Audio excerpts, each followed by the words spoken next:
Hey, good evening, ladies and gentlemen. Mitch Taco Bell. I'm your host for Tall Tales with Taco. I'm an old retired Marine Lieutenant Colonel C-130 guy. I can talk everything about C-130s. I can't talk everything about EOD.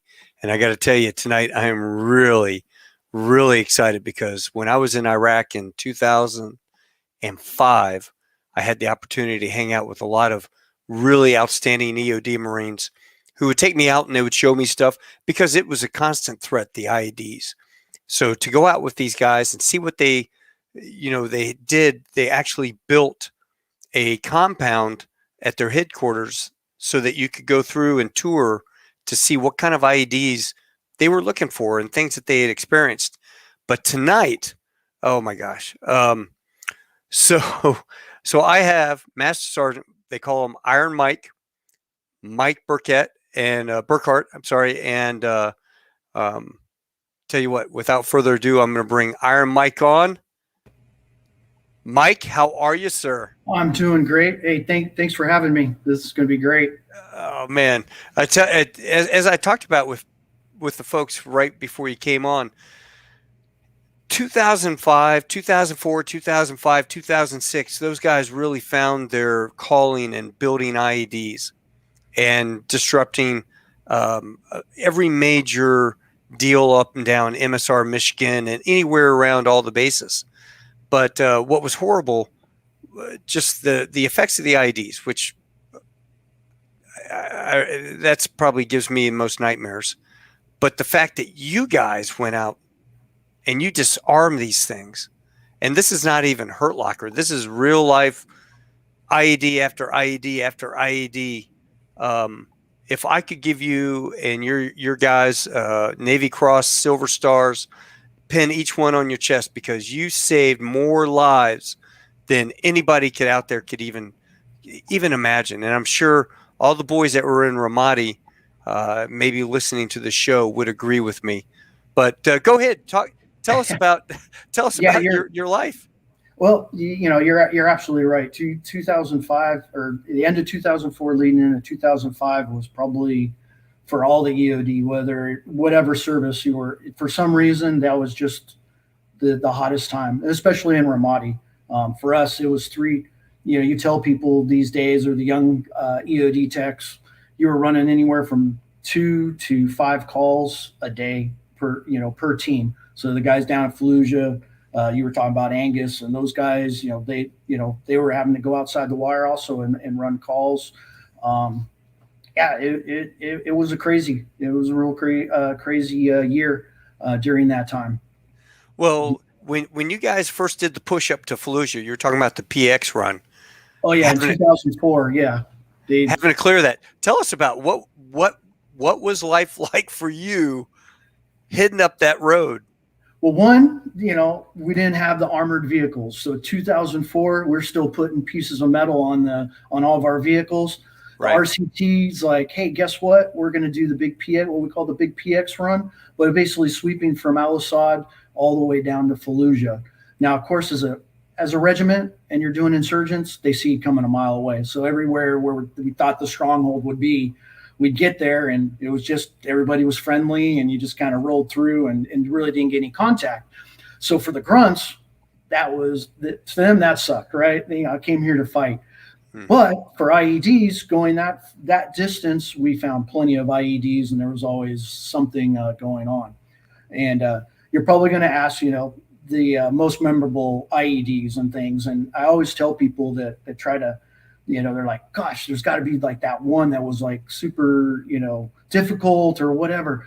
I really believe it's kind of like being a firefighter. You fight a fire, you're going to fight the fire basically the same way all the time. Hey, we're going to put water, we're going to extinguish it, and off it goes. But there's usually tales that go along with it, those little extra details that makes it interesting. And for that 2004, the one I always like to talk about, we had decided that with the command that we would ride ahead in the CAT team. So this way we were only waiting an hour for us to make it up the column to clear something.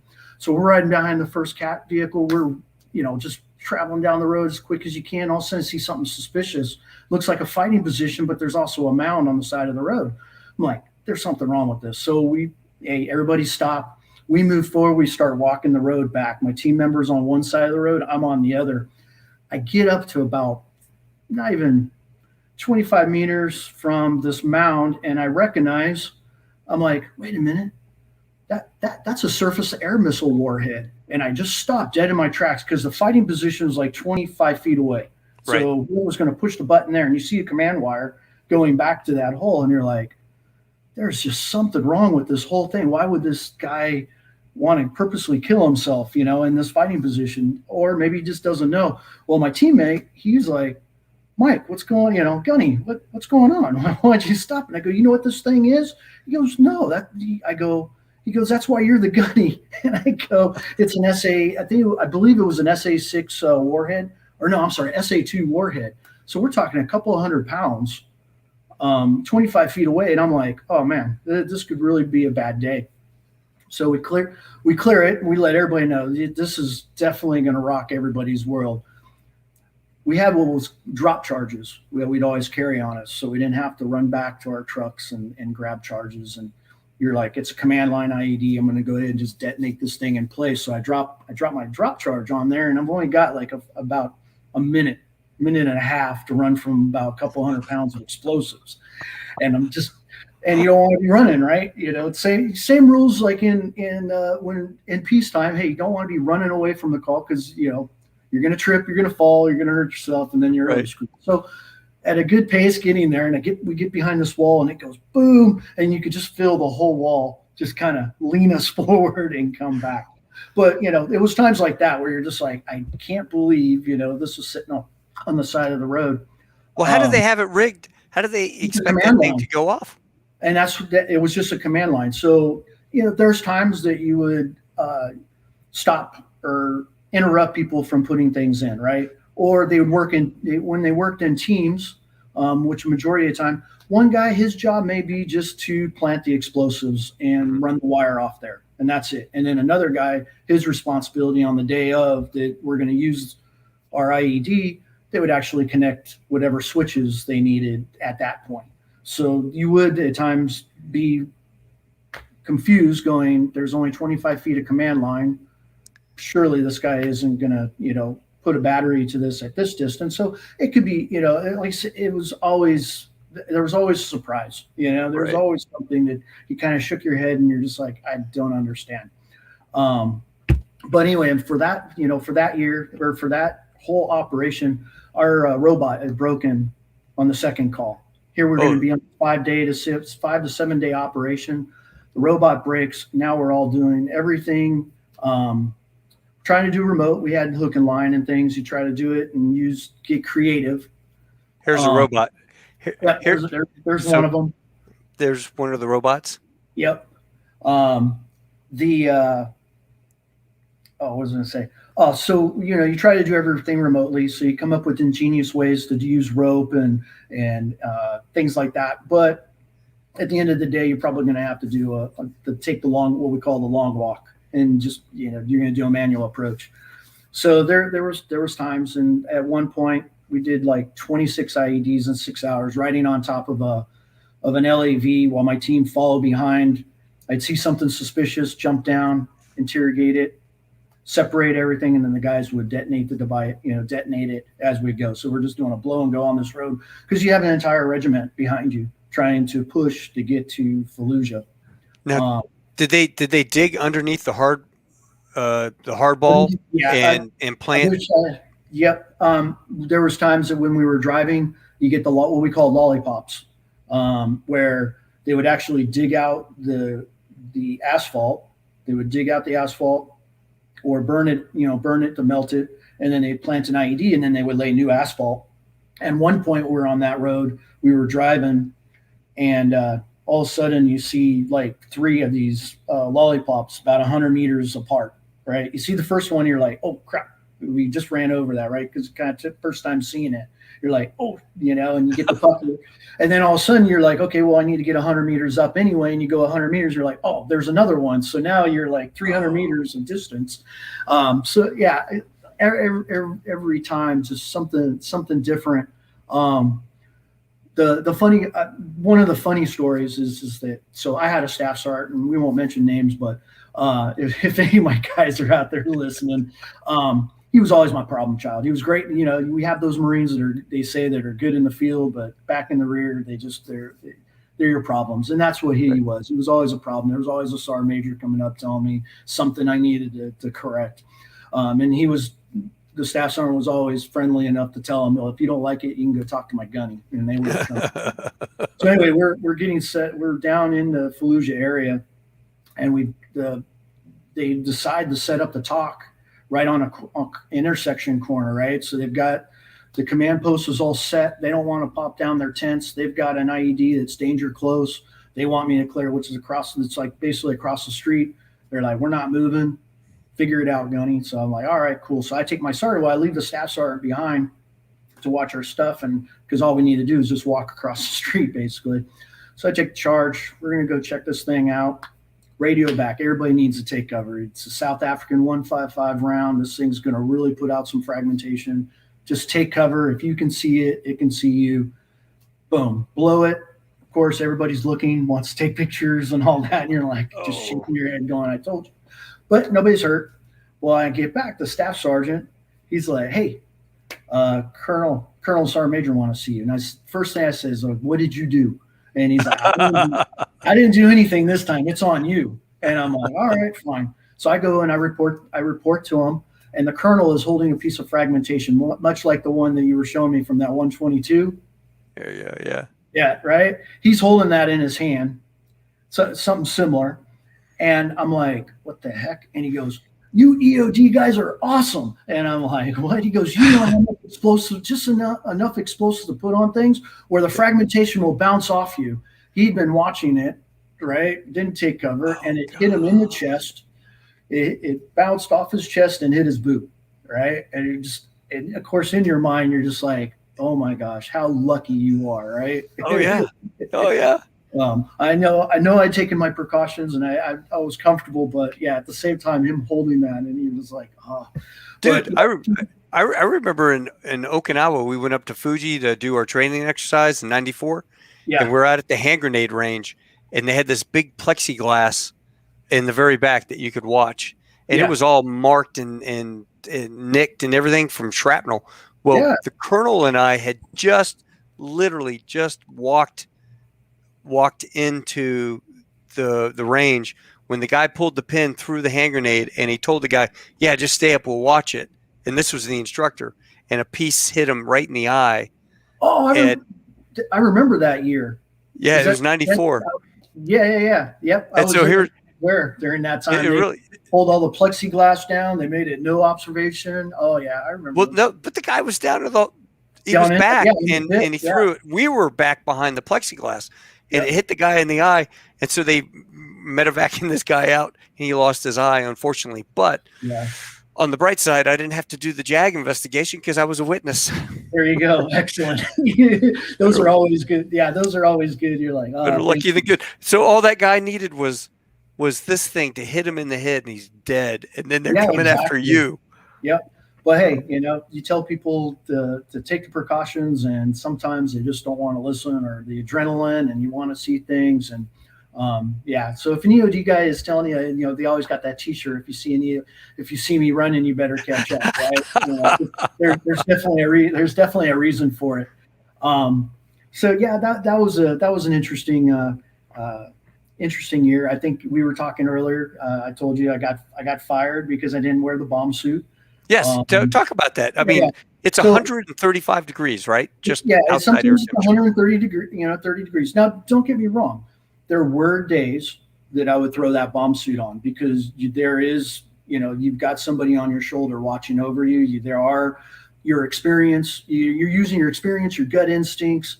There were times it was 130 degrees out, and I put the bomb suit on. Maybe it was the third time. Maybe it was the second time I'd been at that same intersection that day doing an IED, and you're like, or you knew bad areas.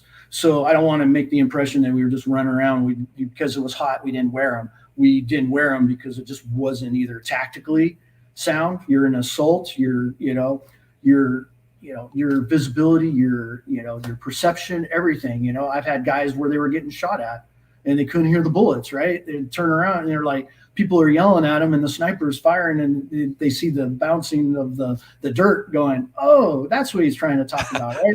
That's what he's trying to tell me. So there was definitely a place and a time for it. But a lot of the commands, they wanted to mandate that you wear it all the time. Your initial approach all the time was in a bomb suit. Right. So anyway, yeah. So with those, I didn't even take the bomb suit. We were in the assault with the regiment. I'm like, this is the last thing I'm going to need.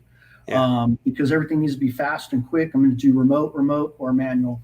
Anyway, when the command, we were trying to get some extra help, the captain came out to see what we were doing, and first thing he did was take a peek in the back of the truck. He didn't see a bomb suit, and of course he mentioned, hey, there's no bomb suit. It's like, I needed room, a 7-day operation. I need enough explosives. So that was that. I thought it was over with, but when we got back to the camp, we're telling our war stories, all the cool things we just done for the last 3 or 4 days. And I went outside, and I think I was riding around on a Segway. They just gotten Segways. They wanted us to try out to see if we could use those to go downrange in our bomb suits. And I'm riding around, and the captain out, and he's just like, hey, we need to talk. I'm like, okay, no problem. Obviously, he's like, I mandated that you're supposed to wear a bomb suit, and you didn't even take a bomb suit, and I can't have staff NCOs not following my orders. Roger that, sir. He's like, you're fired. And I'm like, oh. I'm like, so it hit me in the gut, but I understood where he was coming from. Hey, big boy, we always say in the Marine Corps, big boy rules, right? The rules, right? So I broke it. I disobeyed. So I just kind of, all right, kind of bummed out, because I'm like, man, I don't want to do IEDs. And about 5 minutes later, he's like, you're rehired. He goes, anybody who was going to pull that off would be you, but I don't need you telling the stories to the younger guys. We got we had young sergeants. We even had young staff sergeants that never been a team leader that were getting pushed, during those days that, right. They definitely needed to first learn they needed to learn the ropes, and you learn very quickly. If you're running 5 calls a day, you soon get the knack and figured out what needs to be done. So yeah, that was that year. That was pretty. Well, you were talking about 1,000 IEDs. Are you guys? At that point, when I was done with my second tour, after my second tour, so I did one tour. There was at Al Assad. Did that, then Ramadi for 7 months, and by then I think I'd racked up about 900 to 1,000. And I only know this because of the citation. I wasn't one of those guys like the Hurt Locker. They had the Army EOD guy, and I think Playboy interviewed him, and he's putting his Ghostbuster symbols, and more power to him. I mean, anything that makes you feel like, hey, yeah, motivated, or just get your day by. I'm not knocking it, but I never counted. And it was one of my roommates when I was stationed in Mojave Viper. He wanted me to move all my citations out, and he pointed out how many devices. He's like, "Do you realize how many you've done?" I'm like, "Not really." They all kind of just mesh together, and you're just glad to be alive. You're glad to live another day, and that other people were able to live. Well, talk about you're on the hood of the Humvee when you saw the crack in the road with the daisy chain. On top of the LAV, I see this crack. Yeah, we see this crack in the road, and sure enough, I jump down. The Lance Corporal, when he sees me, I'm lifting up the command wire and watching it pop up on both sides of the road, and it's daisy chain. And he was just like, the Lance Corporal was like, "How did you know that was there?" And I go, it was something in your gut. You start thinking like a bad guy, and you're like, okay, if I was a bad guy, I'd probably use that crack to run my wire across. Like there was just something that I people have asked me, and I just had that knack of picking up things that seemed to be wrong, and I'm very, very, very fortunate. I told my younger guys when they were, young EOD techs, one of the other things matter of fact, we were doing it earlier, right? All the bits and pieces. Hey, check this out, right? I got this from, Okinawa, or I got this in my room from the time I was a sergeant EOD. I always would collect little pieces of landmines and things like that. And they would that Kim's game that the recon guys would play. And I would just put these things up, and I would constantly be looking at these things every day. So maybe that helped.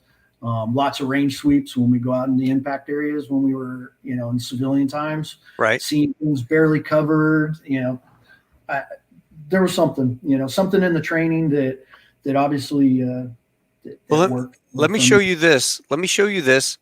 It's an actual IED when I was up at Al Assad that they had discovered. So how do you go about disarming this IED? Because the explosives were in the plastic bag next to it. So it looked like trash sitting on the side of the road. And the explosives were a couple shells, like 155 shells. Typically, I mean, I don't want to get too much in detail, but we have remote means, we have water charges, we have explosive charges.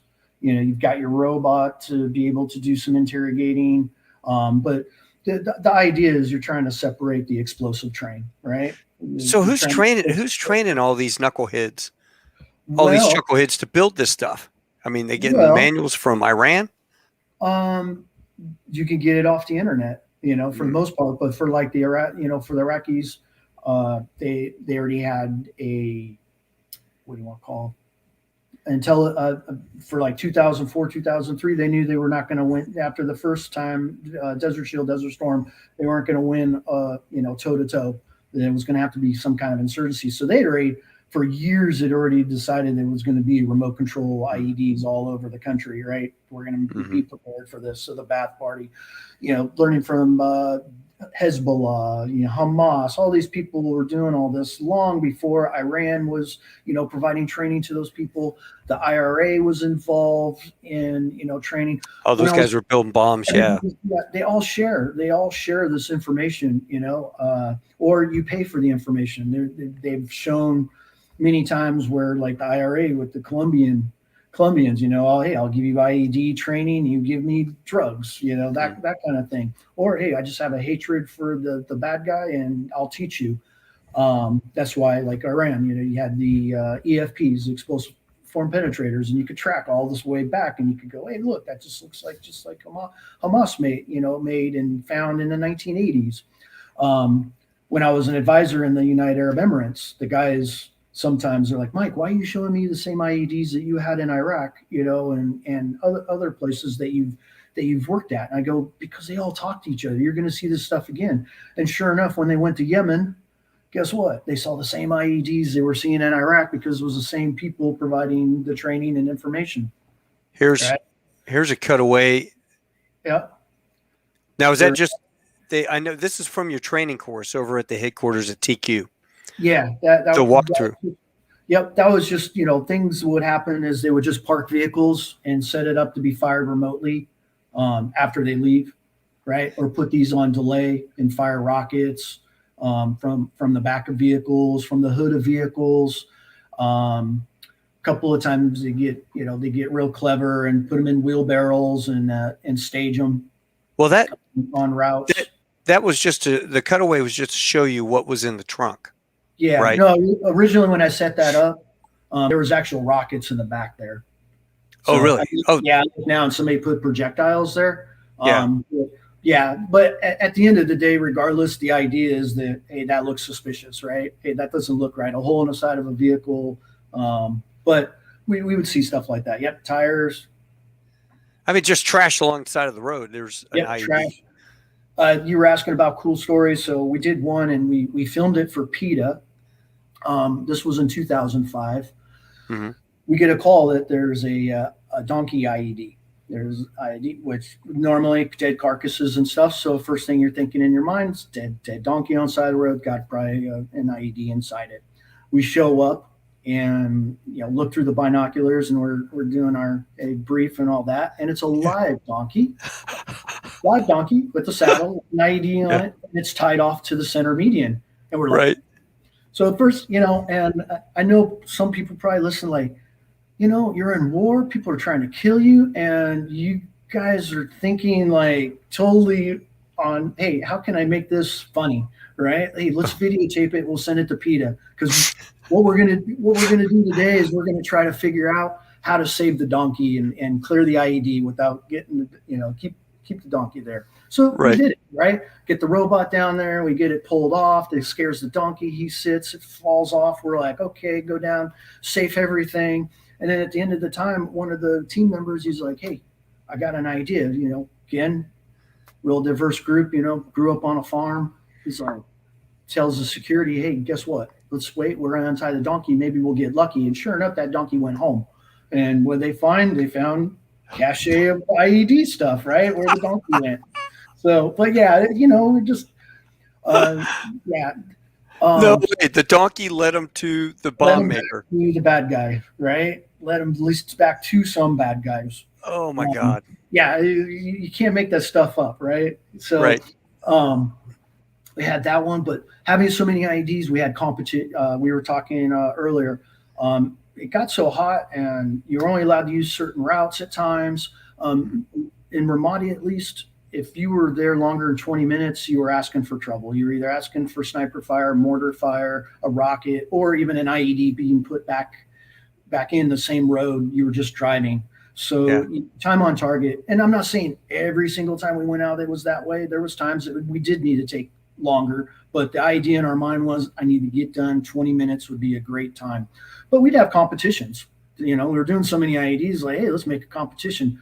So, they were one of the teams, they were able to get it done in an IED done in 5 minutes. And wow. You wonder, and you know how? Because the insurgent was able to walk all the way up to the front gate of Ramadi and drop it in the HESCO there. So, so they just walked to the front gate. Snip, snip. All they had to do was stop at the front gate. That would set up their cordon real quick, run out, take care of the IED, and come back, because that was the deal. It was like the time you left the front gate. So so they won bastards. Yep. I did it wasn't an IED, but I did a UXO call one time, and I did a drive-by UXO pickup. There was a mortar in the middle of the road. Tell them what a UXO is. Unexploded unexploded ordnance. So somebody had already they'd fired a mortar, or at least they assumed that nobody had seen the mortar actually be fired, but there was one laying in the middle of the road. It was downtown in front of the government building there in Ramadi. Right. Cordon is set up. And again, going off that, man, I've been back to the spot like 4 or 5 times. There could be what we call a come along, like this is just for us to go down there and there's an IED somewhere, maybe, you just don't know. Plus you're always trying to change up your procedures. So this time my security is the Army National Guard 167. They're like, I'm briefing them before we leave the gate. And I said, hey, communicate with the cordon that we're just going to drive. I go, you'll break off, but I'm going to drive my Humvee straight through. We're going to roll up to the UXO. I'm going to be able to see it. If I can pick it up, if it's something I can pick up, I'm just going to pick it up, put it on my lap, and I'm going to roll straight through and get to the other side. And sure enough, I mean, it was. Put it on your lap. Yep. I scooped it up. I leaned out of the Humvee, scooped it up, put it on my, placed it on my lap. I identified the fuse, right away that it was something you could move. Because you just never knew. There could have been a sniper there, and you just really want to ruin a bad guy's day, right? He's thinking, hey, this cordon's been here for a half hour. Maybe I'll get a shot on one of these EOD guys, and then you go do something crazy, right? You go just drive through, pick it up, and just keep on moving. So, you got to keep the bad guy guessing. So yeah, I could go on and on. Like I said, it was just too many IEDs and too many scenarios that you run into during those times. Well, we as pilots, people look towards Top Gun, where they'll say, "Oh man, how realistic was whatever." And there, of course, certain parts and pieces that you go, "Yeah, that's realistic," or this or that. A lot of people always, our perception of EOD is the hurt locker. Yeah. So how as an EOD guy, how would you rate the hurt locker? Let's see, realism 1 to 10. 1. I couldn't even watch it the first time. I got when he was putting the fire out in the V-bid, I think I turned it off at that point, and then I had some of the guys that told me, dude, I think they did the hurt locker after you, like the one IED where he's pulled up the deck cord and all those rounds. The daisy chain. daisy chain, you know, standing in the middle, and they're like, I think they did the hurt locker based off you. And I'm like, no.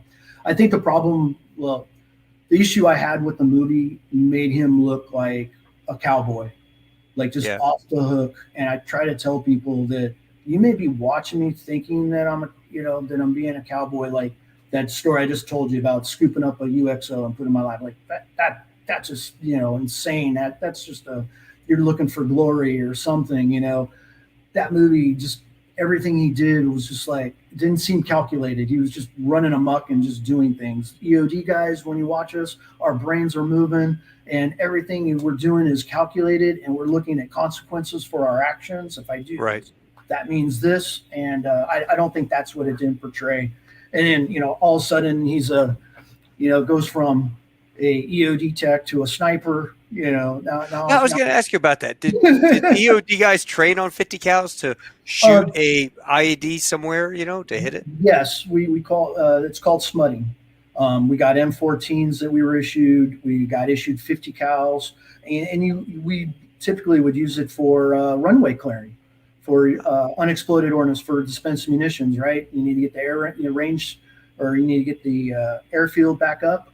That was part of training that you would go to is, hey, you're going to take and you're going to shoot these submunitions and get them to detonate or disable them so that you could get the runway cleared. So, yeah, we did use them. I had never seen a 50 cal until I got to Iraq. They're like, here's a 50 cal. You can use it to shoot at IEDs. Oh, wow. And I'm like, okay, well, I came from the infantry, and of course I go find the snipe, their minute of angles and all, MOA and all this. You're like, well, if I'm trying to hit a battery then at 200 meters and I've got 2 minutes of, I'm going to be inches, I could be inches off, for as far as a 50 cal.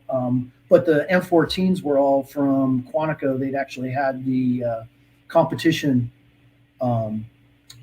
They made marksmanship competition M14s that the Marine Corps uses.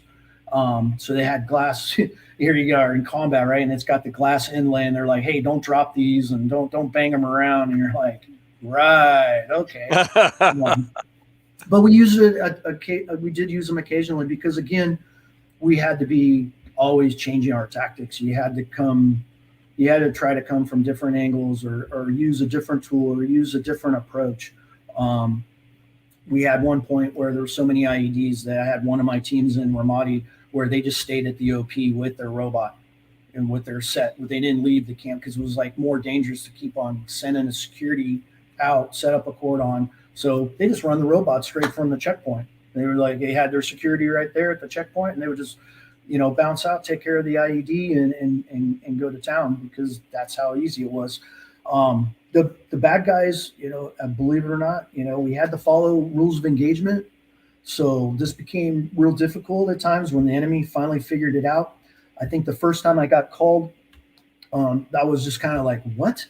The 9-line came in, and a 9-line is basically, hey, this is the situation. This is basically, we need you to report, to report here, take care of, this is our description of what's going on. Well, in the description, when they're coming across the radio, they're like, the IED is moving across the road.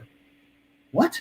We have a moving IED across the road. And you're like, that makes no sense whatsoever. And we get out there, we clear the IED. What we had found was they had figured out that I don't have anything on me, and they would just have a piece of string in their hand, and they would walk across the street, and they would just drag the IED to the side of the road so nobody could engage them. Other times they would hold up sheets. They would have ladies, right, or kids hold up white sheets. The guy behind it's holding an IED, or you think he may be holding an IED, and you won't know until they pass by. So the OPs couldn't shoot at them because they just waiting, they're on camera, just waiting to get that, video of you shooting an innocent person. Maybe they don't have an IED, maybe they do. So, they get real creative. Yeah, exactly. I know in November, I want to say 26, when Brett Angus passed, they were targeting you guys. So they would have a IED that you would go disarm. And then I think in his case, they had built one into the wall and covered it back up, spray painted, graffiti, whatever. Oh, yeah. So he didn't catch that, and he got targeted. Is that what happened on your final mission? I don't think I was targeted for instance, but the responders were targeted. And going along with that, it's just a fine line. So the higher ups, especially during 2005, when we were losing quite a bit of team members, a lot of it was a shift in, we want forensics. They had the sexy team, the sexy cells set up. They had WIT teams. They wanted to get all this biometrics and forensics, and they started pushing us to, they would caveat to say, hey, your safety first.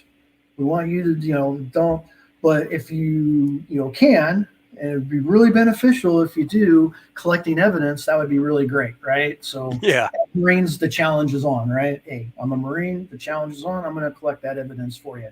Sure, if you want, 75 receivers, you can have 75 of the same receivers, that's fine by me. So if an IED went off, they would set up, definitely have secondaries waiting for you to come and do the investigation and things like that. On my particular day, did you want me to go through the whole? Yeah, sure. Wait 1 second. For the folks who don't know what I'm talking about, let me show you the final result, but it is a American Marine Corps. Look at that stud with no pants on and giving those guys the finger cuckoos. They're watching you. You know it. Oh yeah. I mean, you're infamous. Absolutely. So Yeah. So talk us through that day. So that day, first day of my extension, I'm with the guys, right? It was the first day. Brand new team. We'd already run a couple of calls. We were having a good day. Everything was fine. Get a call for a post blast that they had a catastrophic on a convoy or on a patrol. A couple of KIA, and then a couple of wounded. So we're waiting typically for EOD responses, we need to wait till cordon set. Civilian, you do the same thing. Police, hey, you're going to set up a cordon. So anyway, we're waiting for the cordon to be set. Well, people are getting shot at, IEDs are going off, and I'm biting at the chomp to I take my security and let's get out there. Let's get the road cleared. Finally, I get permission to leave and go.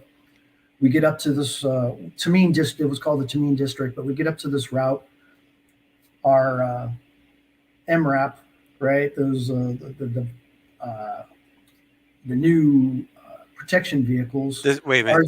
This one right here. There you go. The MRAP. Ours. We got the delivery of the first ones, right, and the transmission blew. Oh, nice.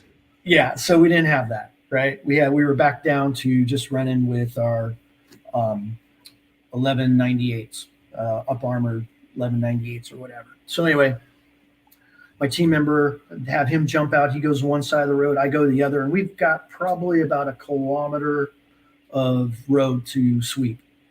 So no bomb suit, obviously, because we're shooting and moving. If we have to shoot and move, we got fired at a few times, but we cleared 2 IEDs along the way. And of course, the younger guy, my younger team member, he's across the street. I'm kind of watching making sure, double checking his work, right? Because I'm just like, man, he's brand new, out of school. So we get the route cleared, and we end up at this intersection. And at this intersection, a fresh crater, I'd say about 3 feet deep, about 4 feet wide. And what would have caused that? Pretty large IED, right? Probably, so I'm like, in my mind, I'm like, man, that's pretty good, because it flipped over a Bradley armored vehicle. And we'd had reports that said that that's why it had gotten flipped. But so we had that going on. So my team member and I, we sweep the entire intersection. We don't find anything. We're good. Everything's good. We go ahead and we sweep the Bradley, because we know that the armored vehicle, the recovery people are going to have to come. So we're like, hey, let's make sure there's 1, nobody wounded in there and somebody got left behind, and 2, make sure there's no IEDs or anything around it, so the wrecker can recover it. Right. Send my guy to go get security, to go get everybody, and we're going to stronghold this intersection. There's nothing around. It's pretty flat. There's only one set of buildings, apartments. So you could see pretty much in all directions. That crater was interesting, you know. So I'm like, oh, well, I'm waiting for these guys to mount up and come down. I'll go check out the crater. So I pie off the crater. I don't just walk up to it. I just start slowly going up to this thing, and I see a piece of fragmentation from a acetylene tank.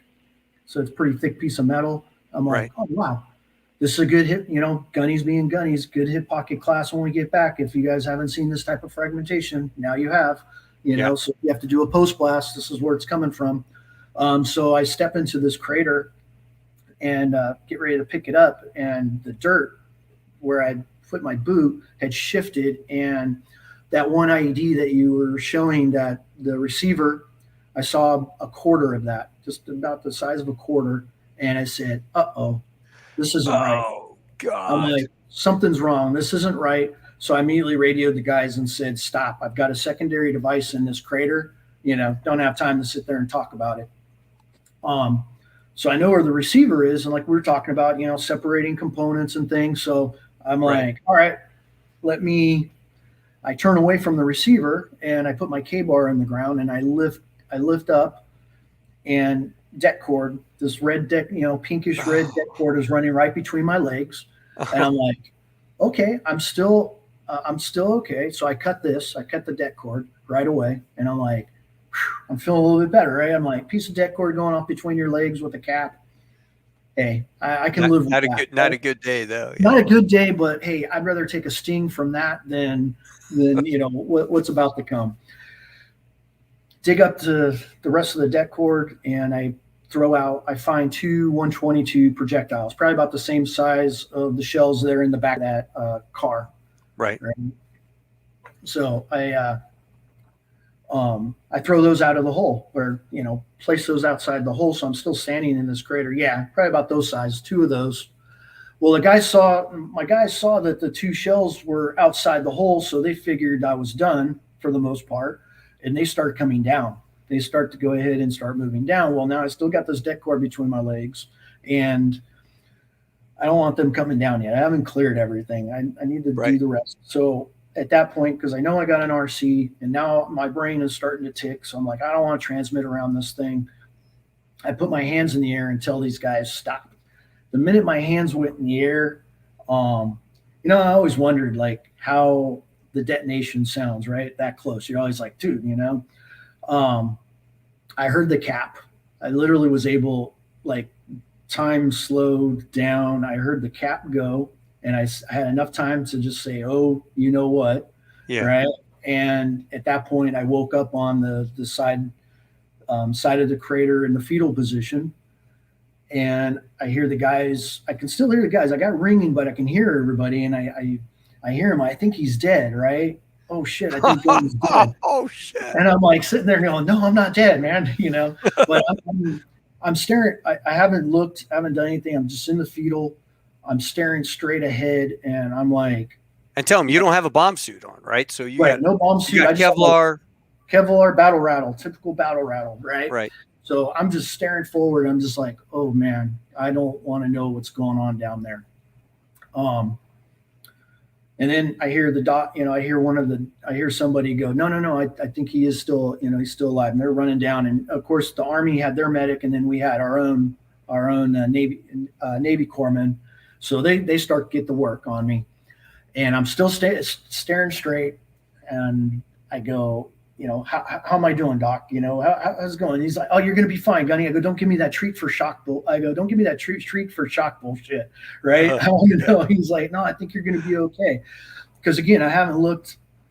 And when they started cutting away at some of the trousers and stuff, finally the blood coming out, it hit the heat of the desert, and it just burned. And I was like, okay, this is probably a good sign that I can feel the blood coming out and feel pain. And Right. so, and you have to understand too, my dad was a Vietnam vet.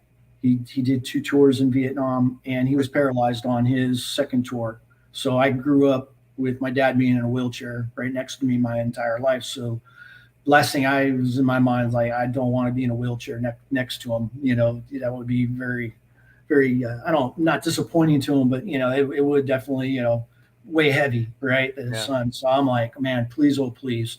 So when all that was going down, I finally I wiggle I wiggle my toes, and I'm like, oh, I can feel wiggling my toes. I wiggled my fingers, and the first thing I check is my crotch, right? I check my junk, right? I check my man. I'm like, Junk that's check. still there, right? Yeah. I'm like, all right, cool. I'm in business, right? I still got that. We're good.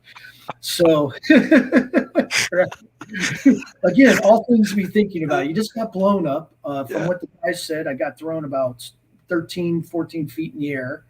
So, the things you worry about, right? Important stuff. That's important Yeah, guy important stuff. Everyone stuff. out there, it's important guy stuff. You got to check that first. Exactly, right? Gotta have junk, So at that point, they're starting to work on me, and I felt bad because they went and got a stretcher, and this poor specialist had sprained his ankle jumping off the Humvee to bring down the stretcher. And at that point, I was so angry. Like you said, I had hundreds of IEDs underneath my belt. I couldn't believe they got me. And the last thing I wanted was my guys, because like you said, there was lots of things going on during that time, and a lot of people, a lot of team members that had gotten injured or killed, and those guys that were on my team, personal friends or leaders, right, for them back in the States. And I just like, man, I don't want them to see me get carried out on a stretcher. I want to be stood up. So I told the docs, I was like, you got to stand me up, man. I got to walk out of this place. They've now got to do this post blast, and they've got to go still do the other scene. And I don't need their minds on is going to be okay. right. So if you look back there, there's a helicopter too. So this area was blacked out. It wasn't even, there were no aircraft allowed, right? Right. This helicopter saw what was going down in that area and decided just to stay on station. It would have probably been faster to drive me to the camp, right? Right. Than to fly me by the helicopter, but they come get me. So they land, assisted the guys. They assisted me to the helicopter, and on the way back to the helicopter, the one thing I didn't find out was that the Omaha Herald had embedded a writer, a journalist, and a photographer, and it never got briefed to me because of all the chaos before we left. So that one set of apartments would probably have been the only place that trigger man could have been. So I just stopped. I flipped the bird and I yelled out, screw, more curse words, but I just said, hey, screw you. I'll be back out here next week. A-hole. I know they couldn't hear me, but it made me feel better, right? Plus, plus I knew the guys would be like, oh, Gunny's, is back to his normal self. So I ended up, let's see, I had 6 holes. I think I had 6 holes in me, and I was bruised and burnt from my boot top to the small of my back. You were talking about that one guy in Marine in Fuji that got hit in the eye. Yeah. With the frag, and he wasn't even. It came up and wasn't even like direct line of sight, kind of thing. Explosives does weird things, and on that particular day, it was a 130 millimeter artillery shell, which probably. So you figured out what it was in between your legs? The guys were able to figure out that it was a shell. It was underneath the receiver, is where it was. But either I was in close proximity, I didn't have a bomb suit on. I mean, it just, who knows? I mean, how could you have survived that? I don't know. Like I said, nobody knows. Somebody watching over you, right? When I went to the UAE and I was their advisor, the colonel, he loved the story, so he always asked me about the story, and he's like, you know what? He said Allah had a plan. He was like, Allah had a plan for him, right? I'm like, I guess so, man. Somebody did. But literally the next day, you could see where the frag had smacked me straight on the backs of my legs. Now, there's a possibility, because we'll never know. It could have been homemade explosives that was actually put back in that shell, so it didn't have the same strength that it would if it was filled with RDX. There's a multitude.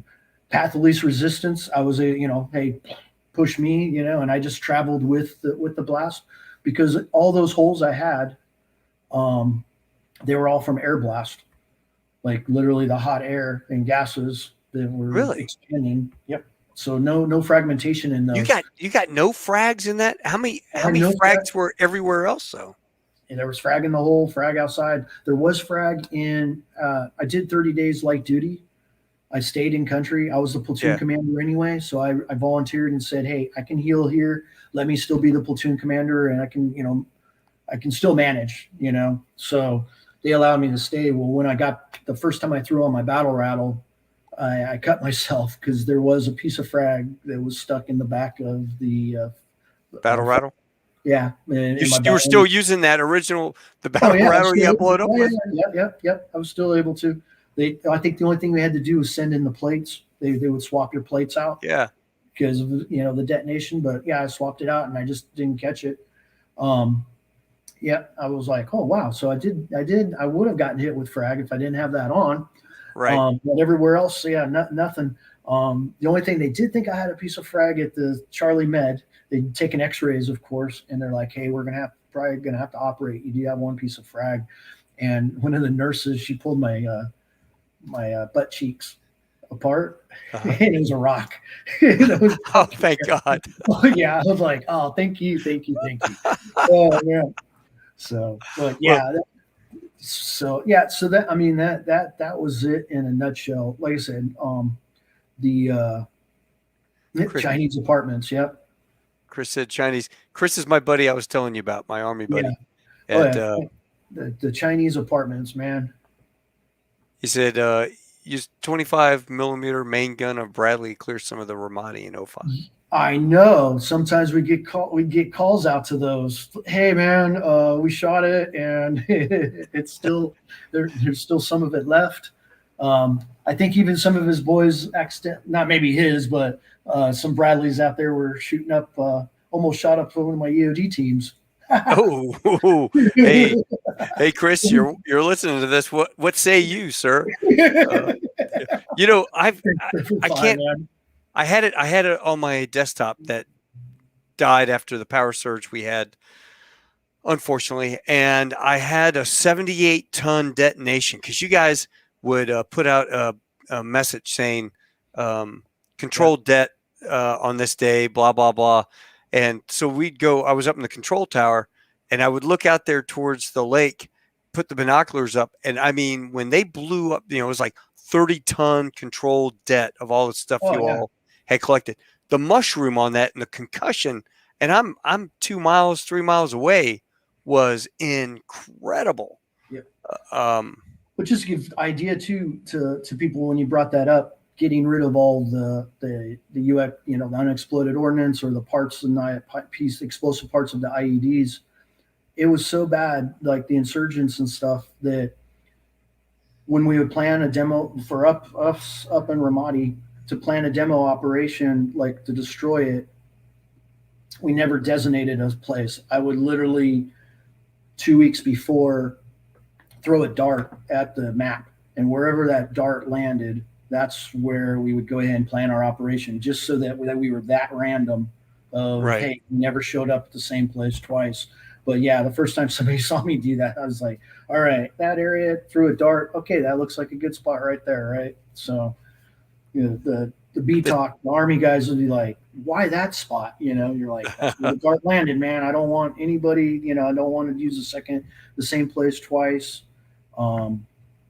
As it definitely, if you were there, people that were there in Ramadi or Takatam or Habaniya was another bad spot. Right.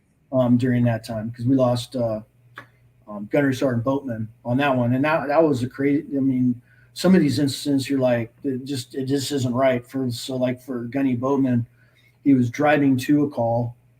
And from what I understand, there was a broken battery on the side of the road, which typically car batteries could be used as IEDs, like you saw in that one picture that you shown. And he's like, you know what? On the way back from this call, we'll stop and we'll get that broken battery so nobody calls it in on saying that there's an IED, right? Right. We'll take that away. And he went to go get it, and he ended up, losing his life collecting a piece of, battery trash. There was another IED there. They specifically targeted someone who's going to pick that. Hey, come and get me, come find me. I said, it just, you look back and you're just like, wow. One, I look back and I don't know how a lot of us survived. Um, you're just like day in and day out. And, a lot of the younger guys that were gung ho and couldn't wait to go and do IEDs. Again, that many calls a day.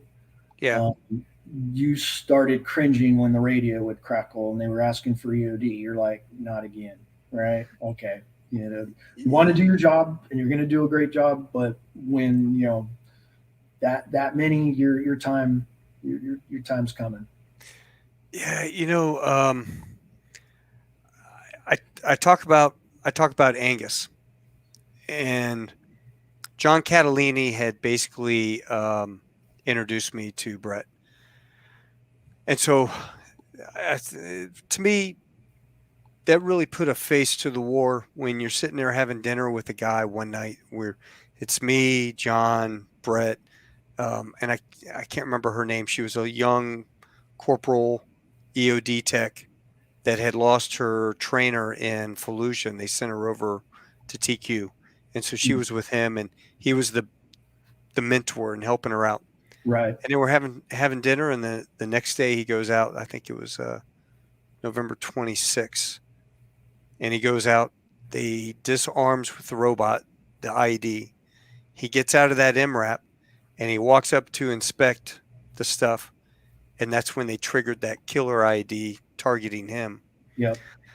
And MWSS, every member of MWSS Marine Wing Support Squadron was out there. 300 Marines lined up, and we carried had his body brought out, and every Marine, as he walked by, we saluted, and we got the Angel flight right there at the General's VIP pad, and we loaded his body on there and that was November 30th. That was my birthday. So I remember thinking 40 years old, and I'm turning 40, and he's never going to see another day, Right. No, there's a lot of great guys that, did make it. Ultimate sacrifice, but the photographer, Jeff Bundy, he calls me on the 20th of September every year drunk because it scarred him. He's like, the last thing he ever thought was he was going to be, civilian, never been in the military, going to just take pictures and, of National Guard, saving the day and, running the streets, and never in his, million years thought that he was going to watch somebody get blown up. That's, like I said. But did he happen to get a picture of you in the air? I mean, did he happen to catch that from the explosion? I don't think so. I've never seen that picture. The funny thing was, so like I said, I volunteered to stay. A couple days, I think 2 days after that, I went ahead and went, platoon commander. So went to the BTOC to represent the EOD guys. And that picture gets thrown up. They're like, hey, first, before we start this whole thing, let's just go ahead and throw this picture up, because I didn't know it existed yet. Right. I had no clue. And they threw that thing up there, and I'm like, oh no, I'm going to be in, first thing I'm thinking is, you know what? I bet you I'm going to get in trouble. Right. Because Colonel Gronsky talks about the photographer coming in and presenting the picture, saying, hey, I got this picture. I want to publish it, but I know we can publish whatever you want, but you need to see it and give your blessing. And of course the colonel was like, that's exactly the motivation we need. It says everything about the military, attitude, you can blow me up, but screw you. Hey, Mike, that picture to me is nuts. World War II, nuts. Right. Yeah. Just screw you. We'll keep on going. So yeah, it's that, and he made general, and he had me autograph one. He has sitting behind his desk, a big blown up one of that. But I didn't know that. I was like, oh man, because I did get an email from the sergeant major, CC'd from him to the gunny at supply, and it basically read that, hey, can you get gunny some appropriate socks, and get him a new uniform, and give him some appropriate colored socks and give him Marine Corps issued boots, because people will go back to the photo and look, and I have Oakley boots on, right? That EOD we're cowboys, right? We're like, hey, this is comfortable if I got to run around. I'm not comfortable in that, and I got white socks on, right?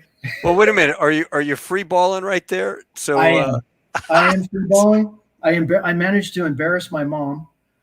Tucker Carlson, when I got back to country, Tucker Carlson show contacted the Marine Corps and said they wanted to interview me. Right.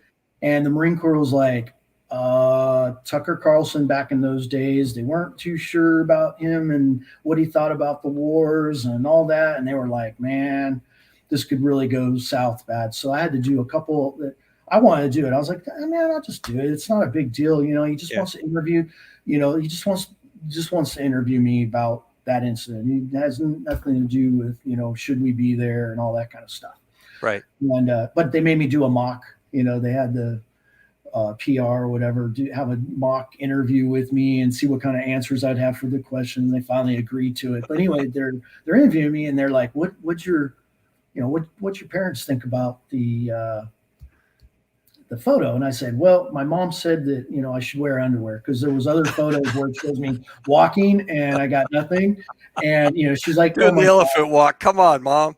How embarrassing. She's like, oh my God, you told everybody on national TV, you don't wear any underwear, right? That kind of thing. Well, it is a little hot out there for you. Yeah, absolutely. Right. One less thing to clean. So she was like, oh my gosh, all things to say. Because when I was at the Charlie Med, the only thing I wanted to do was get to a radio or get to a phone. I'm sorry, to a phone, sat phone, so I could call my family and let my dad know that I was okay, because you knew the Marine Corps would be contacting and saying, hey, your son was injured. So I passed out once trying to get out of there. Adrenaline dropped out and I passed out. And finally the guys just brought me the phone and got on there. And my dad had three Bronze Stars and 3 Purple Hearts from Vietnam. So he was like, and at that point I had two Bronze Stars, one from 2004 and one from 2005. He's like, hey, you know what? You can tie me all you want or beat me on, Bronze Stars or these medals, but he goes, lay off on the Purple Heart, lay off on the yeah. Don't beat me on that one. You don't need to be tying me on that, I'm like, all right. But obviously if you hear my voice, I'm okay. We're joking about it. Yeah. That kind of thing. But, how long did it take you to recuperate? About 30 days. I had a 30 days light duty chit. I did that typical thing. I got in trouble with the med because I would go back every day and get my bandages changed, get inspected. And we had a big, 3 weeks into it, we had a big operation. We were doing route clearance where the team leader would ride in the Buffalo and the EOD team would assist and clear. Well, we didn't have enough team leaders. So I was like, I volunteered myself and I said, hey, I can ride in the Buffalo on that. All I gotta do is sit in the Buffalo, no big deal, kind of deal. Which it is. I mean, if the vehicle got shot up and, you already got somebody wounded on there, but we're talking, I already had 3 weeks of healing. I was feeling pretty good. But yeah, I missed my bandage change. Yeah. And of course the captain or whoever it was at the Charlie Med was just like, I came rolling in like at 1 o'clock in the morning to get bandages changed, and he's just shaking his head at me. He goes, "You were out on that operation, weren't you?" I'm like, of course, no, no, no, sir, no, sir, I wasn't. He's like, knock it off, right? You got one more week. And what about the TBI? I mean, surely that concussion. Yeah, I ended up with injuries that will last a lifetime. Unfortunately. And I was one of those deniers. I wasn't going to let anybody know that IronMike got hurt that way. But it did sneak up. Stuff like that snuck up on me. The PTSD snuck up, on me. Really, it took me till 2007 to finally just admit that I had problems. Right. I won't admit it to anybody, like I'll just deal with it. But, had the drinking problem and just, that memory problems, things like this. Luckily, in the Marine Corps, everybody's got rank on their collar, and guys that I worked with for years, I would forget their name. and I would just, revert back to what I could see, like, hey, they're Sapsar, and nobody would know the why, nobody really knew the wiser. It wasn't until they tried to send me, you go on a MEU, on a Marine Expeditionary Unit. I was getting ready to be assigned to go to Afghanistan. And of course, you go see the corpsman, you go to medical to get your screening. They're like, okay, you can tie your boot, you put your boots on, you got all your shots, your teeth are cleaned, you can carry a rifle, off you go, right? That was good. I cleared it. Everything was fine until they decided they were going to send me to an MCT, or to a MTT, mobile training team. And then you got to go see a full bird naval officer for evaluation, because you'll be working by yourself and all that. And she realized that I skipped out on my post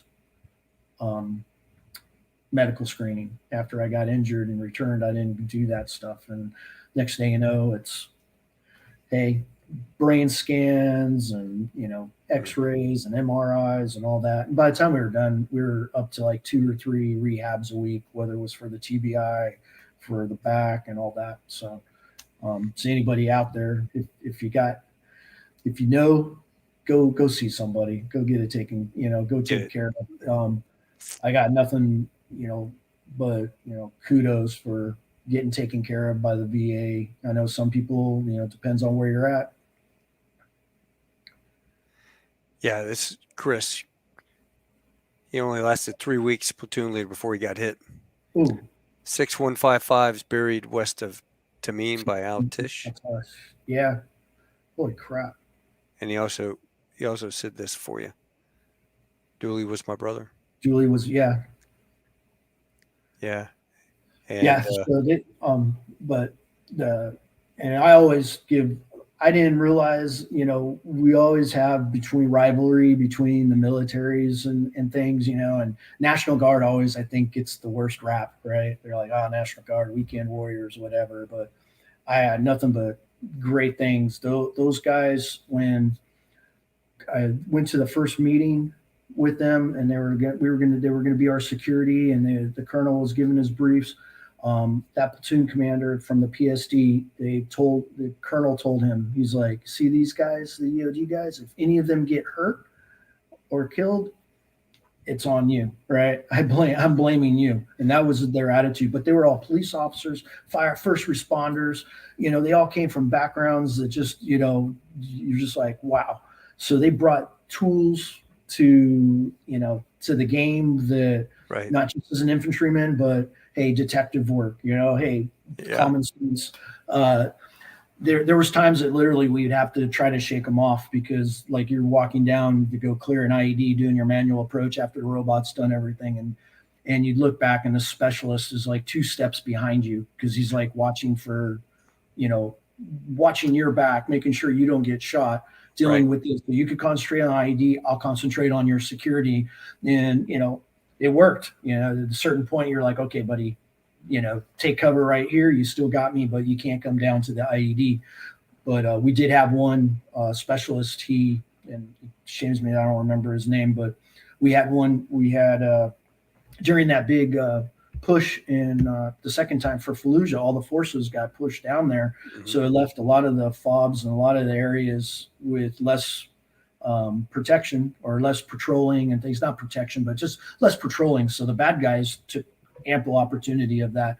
Less patrolling meant, hey, we can put in more IEDs. And, you try to ask engineers to build you a berm or something like that, and you're like, oh, we can do it in about a month. Within days, the insurgents had managed to build berms all around their areas that they were trying to fortify to protect their caches and protect their people. And they booby-trapped them and IED'd them. Anyway, to make a short story long, same scenario. The sergeant's going down to clear this IED. Specialist is behind him. It's a cardboard box. He moves the cardboard box, and the specialist heard the spoon from the grenade. He heard the pop or the primer, and he jumped on my EOD guy and threw his body over him. And the only thing they ended up with, the EOD tech ended up just with a snake bite from the frag right on his butt, that $1 million wound, but he saved his life. So we definitely put him in for an award for that one. Friend Paula Quick, she's a Marine. Noah got blown up in Ramadi. Yep. Yeah. Like I First said, call, Ramadi he they said that survived. was the worst place. Yeah. First call to his mom. It's okay, Ma. I'm still pretty. There you go, right? Absolutely. Yeah. Those guys were tricky too. So the glass factory, you remember, was it the glass factory that Yeah, the glass they, factory down in Tecate, right outside the. no, it Was, happened in Ramadi where the guys were doing the promotions. oh It, yeah, yeah, yeah. or they, Yeah, I know what you're talking about. The go ahead. I didn't mean to cut you they, off. the guys were doing the promotions in there, inside this thing. And the bad guys had figured out they'd see a bunch of Marines go into this building and then they'd hear some stuff and then they would all pile out. So they figured out they must be doing something in there and they put some IEDs and They that put was a bad day. they had put in a pressure switch IED. You know, and unfortunately, there's a time and place for everything, and just and Promotions, that's what they were doing. yeah, they were doing Promotions a in that building. promotion, but promotion outside the wire. Yeah. Right? They just did a hit on a building, and they're doing a formation for promotion outside. That's usually when things, end up going wrong when you complete. I won't say complacent, but just you don't respect the enemy.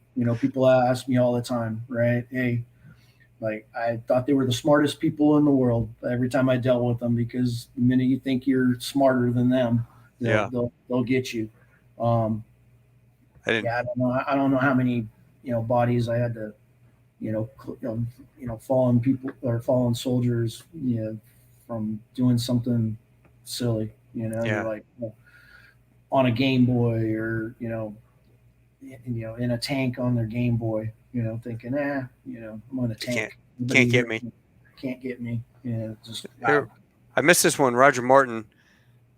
Nav. What is that? Nav. NAV School EOD is graduation class. Oh, okay. Afghanistan 203. Yeah. And George Honecker, he's a Marine. He's a flight engineer with me. Hoorah. God bless IronMike, man. Damn straight. Damn Skippy. I got to tell you. Now that I'm out of the Marine Corps, though, I'll tell you Yeah. another funny story. That now I can say all I want. And I got asked by General Gronsky last year when I went to this fundraiser. He's like, I heard a rumor. And I'm like, uh-oh. We're talking about the socks. We're talking about the boots. So I'm laying on the side of the crater, and the docs see me toss something into the crater. And all this going on. Again, I've been blown up. I'm worried about the guys. I had a Prince Albert. I had a Prince Albert piercing. And you know what that is, right? Uh-uh. That's one through your privates. Uh-huh. Right? So obviously, yeah. So I have this Prince Albert, and I'm like, so as they're doing this, I get this thing off and I throw it in the crater, and they catch me, and they're like, what the heck was that? And then when they realized what it was, I was like, we don't speak of this ever, ever again. Because I go, you know what it's going to be? I go, the Marine Corps is going to give me a Purple Heart and give me freaking office hours at the same time for having an illegal piercing. So yeah, they're like, so that kept secret for all the way up till 2019 or 2019. Nobody ever knew, right? You dummy, man, lied tonight, make counter accusations. I don't know what that. I thought it was shrapnel. I don't know what that was, that kind of thing. But yeah, so we managed to keep that a secret for years. Yeah, I'm like, of all things, Well, do I have any Taco didn't know what a Prince Albert was. Yeah, because I'm not Army like you. You Randy, Iron Mike was hanging out with a bunch of Army dudes, so he probably found out. What it was. Let's see. Wait a minute. I got a question here. Show this. Explain the Sinophone bases and the antennas range they would use to RC initiate. We used to run the Chinese apartments, knocking the damn things down. Yeah, they did. So those Cineo base stations actually already have their own antenna that's built into them. So knocking all those antennas down really didn't do really do anything, because you had a phone. The phone was connected to the actual base station. Yeah. if they wanted extended range, they could add antennas to it, but we hardly ever saw that. And only one, and those base stations are usually tied into that. Those antennas need to be tied into that base station, so you got to run wire to it. It's not like a repeater, right? Situation. Somebody asked Alan Steiner, another Marine KC-130 guy. I wonder if he knew my high school friend, Staff Sergeant Aaron Taylor. Killed in action 9 October 2009. Taylor. No. To disarm a pressure plate IED. It sounds familiar, but was he Marine or Army? Alan, was he Marine or Army? We'll find out here in a sec. It'll take a second for the for the comment. But with those base. Yeah, those base stations. It did matter. Yeah, base stations. Yeah, they basically have a cable that you would have to run to those antennas. The phones, you didn't have a means to plug it into another antenna. But the range, the ranges for those, depending on the model, you were looking at 1 kilometer, but you could add some range to it. If you want to drive the hard line. Any other great last minute stories? I'm gonna give you the floor here. I think anything that was like, I think we hit them about most of them that I could talk about. To be honest. Robert Dunning, his son was a Marine EOD who passed. He's actually he's how I connected with you, and just great. American Airlines, retired American Airlines pilot, and yeah, Bob was a good man. So his son, he passed. Let's see, what's he say? Any cool legal war trophies? I have. Show that little landmine, that little one that they didn't arm. That the idiots didn't arm. Thank God.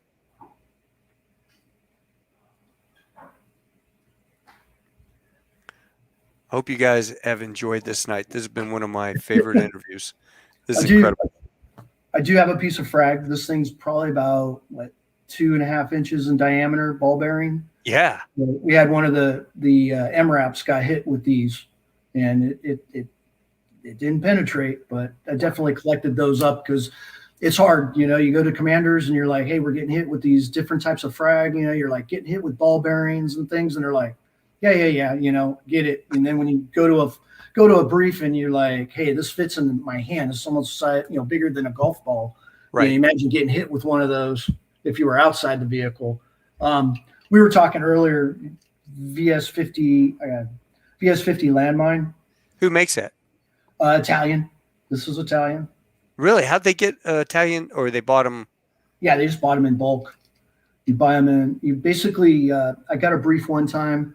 The Italians back in the day with landmines, it was like going in and buying a Maserati. So if you're Iraq or, whatever country, you go in and you go, they have brochure.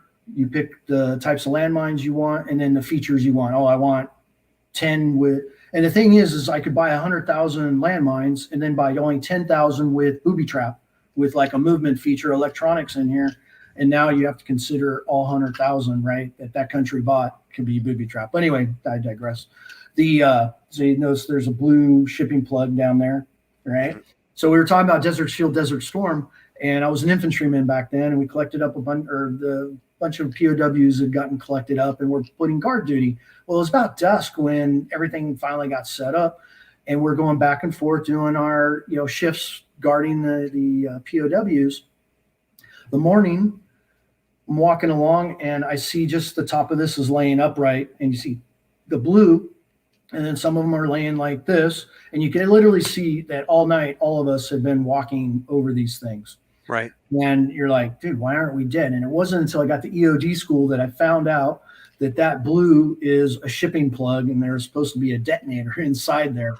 So all of these that they had laid down had no detonators, and we just, somebody was watching. Somebody was watching over again, going, "Hey, I promise you're not going to die this time around." How did you get that thing home? Did the guys disarm it for you?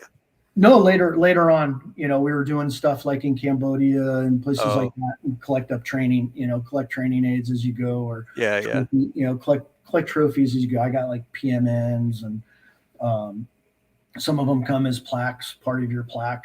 Back in the day, I'm sure these days they would just blow a gasket and go, no, you can't have this stuff. I think I have packed away the Sineo base station one that similar to the one that hit me. I think I got that packed away. I've got some frag. I think I got the piece of frag that was in my vest after I was done. Yeah, I got that one. Yeah.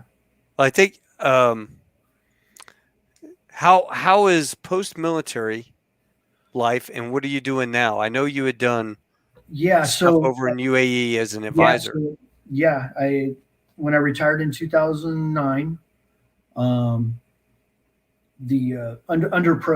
Marine Corps protest, Marine Corps was trying to find something for me to stay in because I was already in the zone for master guns. But I was just like, hey, with all my medical stuff, it's time. I can't keep up with the sergeants, and it's time to go. But anyway, I got an offer from that newspaper article. The Emiratis worked in Afghanistan with the Army and Marines. And of course, that article is plastered everywhere. And the Emirati officers remembered it. And when they were standing up their EOD program for the royal family, they're like, can we get that one guy? We saw in the picture. I bet he would be really good, right? And they tracked me down. They managed to track me down. My wife and I, we were headed down to Florida. I was going to be an EOD instructor, civilian EOD instructor, and they made an offer I couldn't refuse. So I did that literally for 10 years. I stayed out of country, out of off the grid, basically off the grid. I mean, I disappeared for almost 10 years doing that work for them with the royal family, working with their guys. It was real beneficial because they ended up in Yemen and Bahrain and Afghanistan and places like that. So I was able to make a difference. Even stood up a ladies bomb, helped with the ladies, getting them stood up for search and IED, counter IED. So that was really, like I said, it was really fulfilling.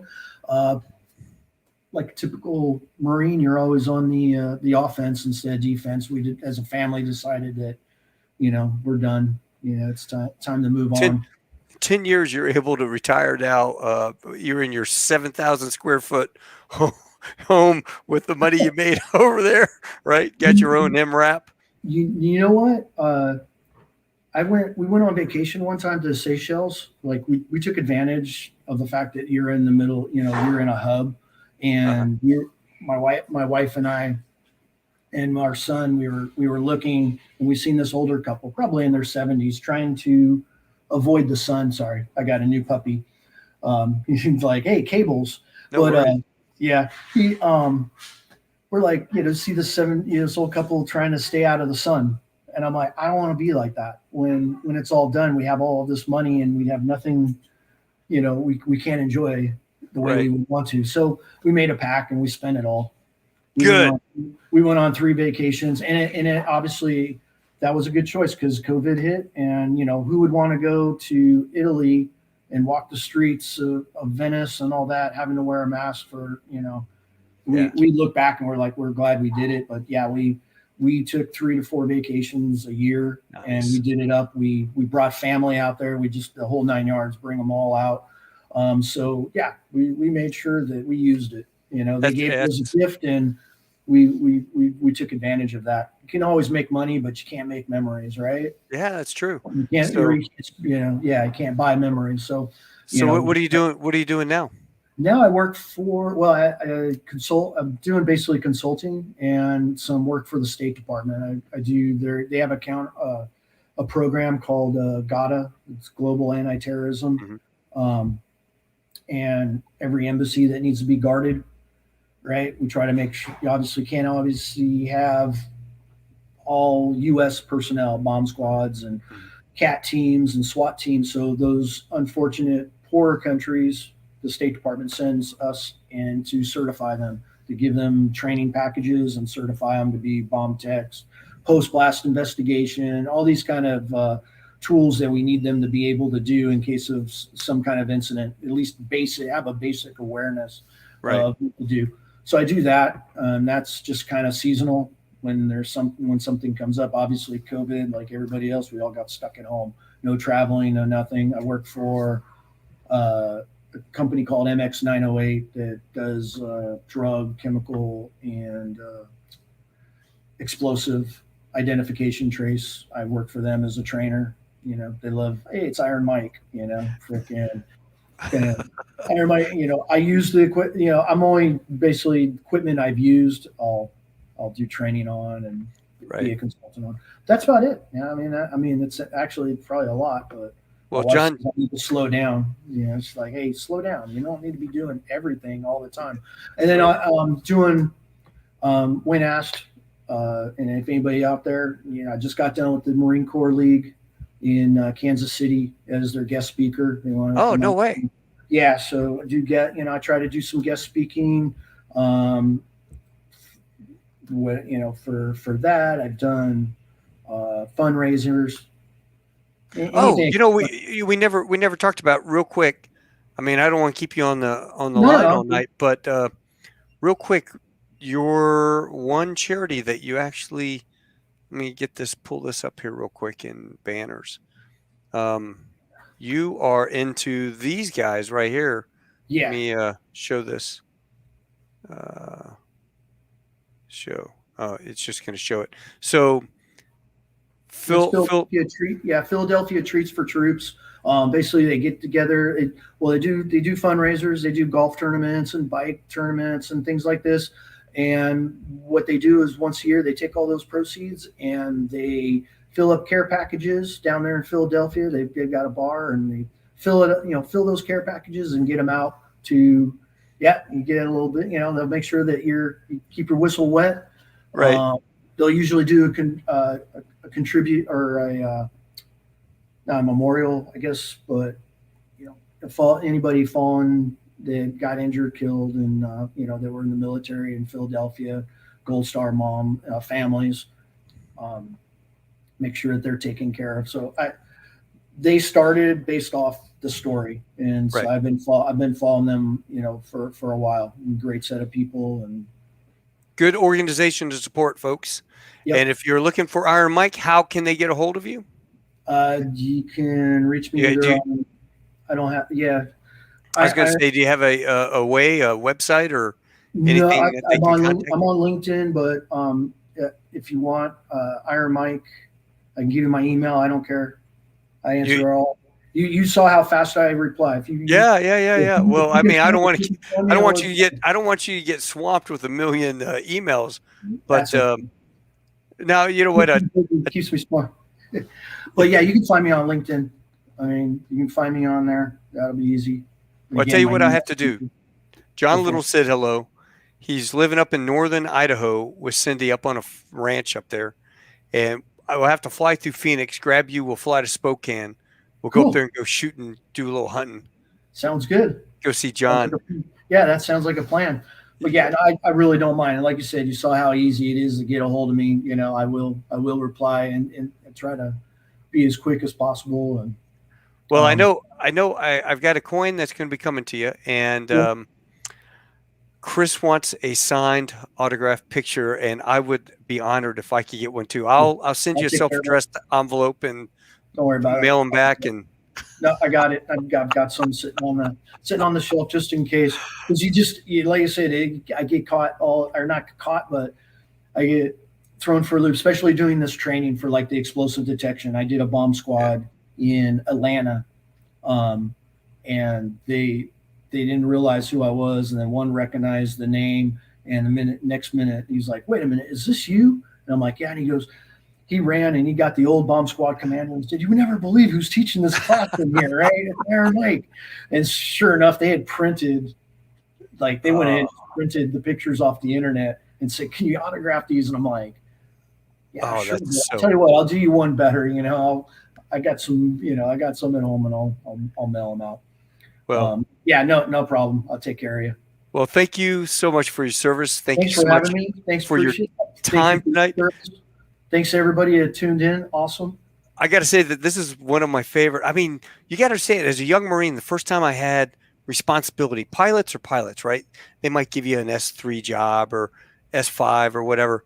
But I got outside the squadron. I was with MWSS 274, and I was the Air Ops OIC.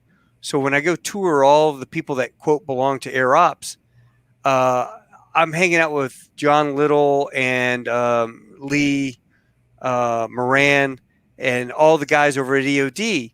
And that was my favorite because they were kind of over by the rifle range. But I would, hey, gunner, I tell my gunner, hey, I'm gonna go make the rounds.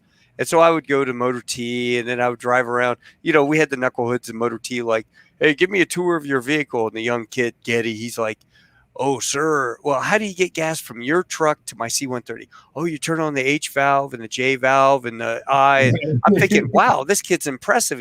All the valves are memorized. I look over, he's got them all stenciled on there. But then I go over and I'd hang out with John and smoke cigars and everything. And Moran took me into their little shack where the farmers would bring their cannonballs. If you guys don't know this, if somebody finds a cannonball in the field, Civil War cannonball, they actually have explosives inside, right? Yep. And so over 100 some years, it crystallizes, and now it's highly explosive. And they put it up on their mantle, and the heat from the fire, this thing's been in the ground all that time, and it drops, crystallized, boom, blows up.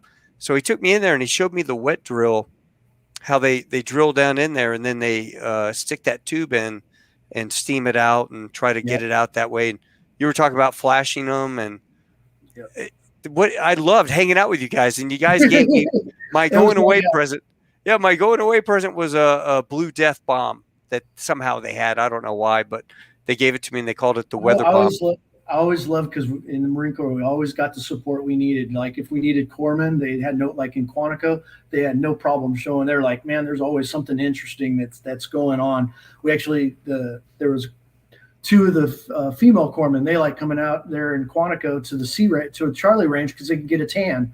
They're like, because they're like, hey, we just kick back and with the EOD guys. I remember you talking about Fuji. That was one of my favorite duty stations because the commanding officer, they're unaccompanied. Right. So if your work was done, he didn't really care what the EOD guys do. And you were talking about smoke a cigar, but he would just kindly, walk through our office on the way to his office and go, oh, I see you have the beer lamp lit, right?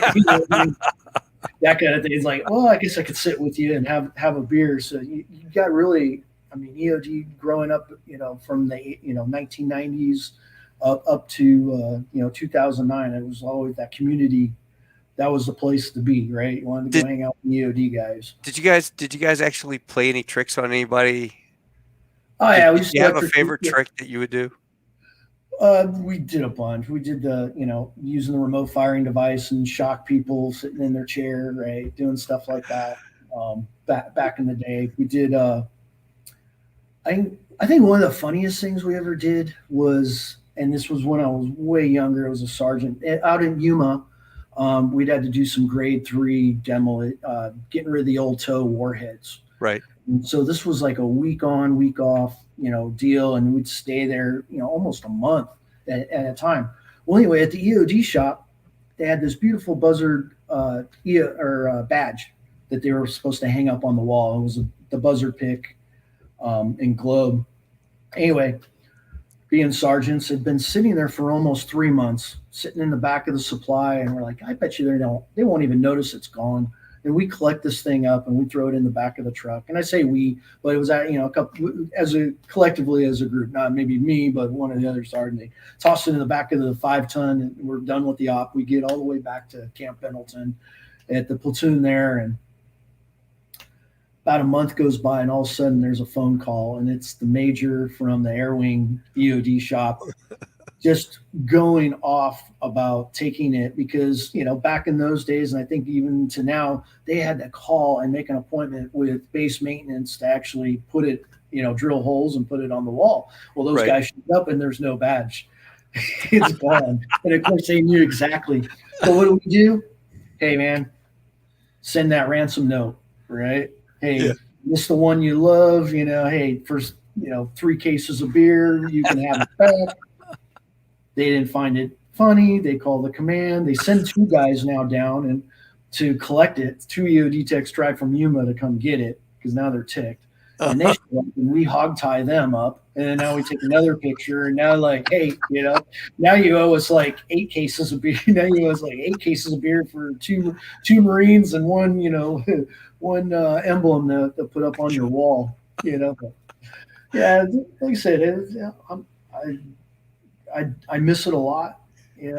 Well, you always see that one picture where the bomb guy, he's about to cut the wire. The dude's standing behind him with the guy's behind him, bag.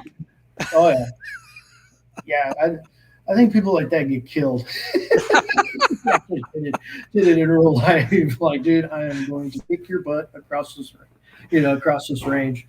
But yeah, like for the NBC guys in Okinawa, the phones came apart. They were the old phones, right? So it literally unscrewed, and they would take CS crystals and put them in your receiver in your phone and screw it back on. So when you're making a telephone call, the CS gas is kind of coming up, and you're talking. You're like, "Why is my nose running? What is? I don't have allergies. God dang it!" And every time you picked up the phone talking to somebody, and the gunner warrant officer would be over there just sitting there snickering, laughing. Took me about a day to figure out they'd loaded my phone with CS gas. You mentioned CS. Like I said, I probably could do this all day. We were in Okinawa, and there was I'm sure you had this experience with the wing. We would try to make our own training and try to get away from the unit because we do have a lot of specialized training that needs to happen, and most of us all came from either the infantry or things. So we're like, I don't need to dig a fighting position. I need to do EOD stuff. So we'd have a big elaborate training episode and this is what we're going to do. And we're going to do our shooting. Anyway, make short story long. We had inerted 105 CS ordnance. And of course we need to get our gas our gas chamber training in, right? So we're going to do it. Of course, we have one guy who's qualified for the gas chamber in the EOD team. Hey, why don't we just take one of these canisters because we forgot to order the the little pill, right? Right. We'll just use one of these canisters and put it inside, and we'll light it, right? So this is what we do. So we're all in there with our gas mask on. They go ahead and light this one. This 105 canister, and it's about this big. It goes and the whole thing we can't see. We're all crying. It doesn't matter. The mask is just like, dude, this is way too much. Yeah, they put them in like little tuna cans when they burned it off in those sides. Yeah, right. So we got this huge thing. Everybody's walking out. And we're sloppy. We're just like, this is ridiculous. Who thought of doing this? Well, to make it even worse, the chamber is right down from the pistol qualification. And guess what? They're trying to do a pistol qual. And of course, this big plume is just moving across. And they're all, so they had to close down the range. They had to close down the pistol range. And of course, we have to spend, the master guns now has to tap dance to explain why the CS was able, can't tell them that, hey, it came from like this big old, we were that dumb, to do that much, right? Like, I don't know, it must have been the wind or something shifted, sorry. They ever figure that one out? Nah, we got lucky. But, like I said, just the things that luckily those are all in the past. So they're funny to think about when we have that's why I enjoy some of these podcasts, because when people start mentioning things, you're like, oh man, I remember this one time, right? Yeah, statute of limitations expired. Yeah, exactly, right. I don't think NCIS is going to come after me for the hand grenades from Okinawa or anything. Nobody will care. But yeah, no, this has been awesome. I appreciate it. Hey, thank you so much, brother. I really do. This is going to go down as one of my favorite funny friggin' shows. Cool. I love you, man. Hey, tell your wife, thanks so much for letting me borrow you. And you have a great night. I'll get up with you when I come out to Phoenix. Yeah, absolutely. Anytime. Hopefully we can hook up. Yep, absolutely. Beer's always cold and the barbecue's always hot. Oh, it sounds great, man. Well, listen, Mike, you have a great one. IronMike, folks, ladies and gentlemen, big round of applause because this has been awesome. And everyone says, take care. Great show. You'll see some of the comments on Facebook and YouTube later, Mike. All right. Thanks. All right. I'll see you, brother. Hoorah. Out here. Yeah. Folks, I hope you enjoyed it. This is absolutely probably one of my favorite shows now. Mike is episode 40, I believe, and out of 40, I don't think I've laughed this hard. So thank you so much for joining us. An hour and 40 minutes. I didn't mean to keep them on that long, or you, but time flies when you're having fun. You guys have a great night. Until I see you next week. Adios, hasta luego, sa wiedersehen. Chu sheshene, au revoir. Domo arigato gozaimasu. Tando shinde kudasai. Ciao, rivedici. Tashakur. I will see you guys next week. We'll talk about the deck dance on aircraft carriers and what it means and what the guys do. We'll hear from the enlisted side, the lowly guy down there in the yellow shirt dancing around doing the funky chicken launching airplanes. So you guys have a good one, and I'll talk to you soon. Hoorah.